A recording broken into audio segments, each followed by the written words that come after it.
By late November 1944, the Allied war machine appeared unstoppable. Paris had been liberated. German forces were retreating on every front. Allied columns were advancing deep into Western Europe, and many commanders believed the war in Europe was entering its final chapter. In headquarters across France and Belgium, officers were already discussing the final invasion of Germany, or even planning Christmas leave. The intelligence reports seemed to confirm this optimism. According to Allied assessments, Germany was exhausted. Fuel reserves were critically low. Manpower shortages were severe. Entire divisions had been destroyed in Normandy and during the rapid Allied advance across France. British and American intelligence analysts concluded that the Wehrmacht no longer possessed the strength or logistics to mount a major offensive. In short, Germany was assumed to be finished. This belief was shared at the very top. Supreme Allied Commander Dwight D. Eisenhower, British Field Marshal Bernard Montgomery, and General Omar Bradley all operated under the assumption that the enemy was on the defensive. The Ardennes sector, a dense forest straddling Belgium and Luxembourg, was considered a quiet area, ideal for resting inexperienced American units.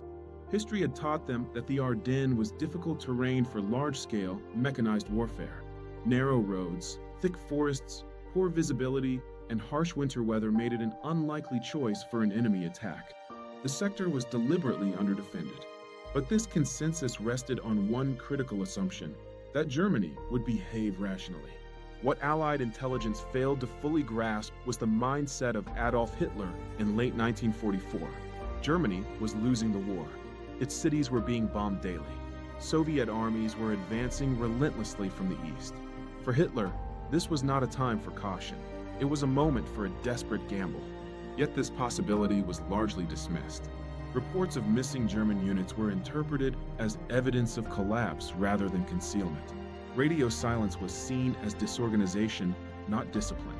The absence of elite formations from reconnaissance maps was explained away as redeployment for defensive purposes. Everyone saw what they expected to see. Everyone except one man. General George S. Patton, commander of the U.S. Third Army, was deeply uneasy. While others celebrated progress, Patton sensed danger. To him, the silence along the German front was not reassuring. It was alarming. Patton believed wars were not won by numbers alone, but by understanding the enemy's psychology. And in his mind, a cornered dictator would not retreat quietly. He would strike, hard, fast, and where no one expected. While Allied leaders were convinced that the war was nearly over, Patton was asking a far more unsettling question. What if this calm is not weakness, but preparation?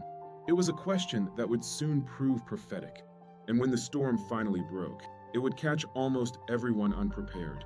Almost everyone.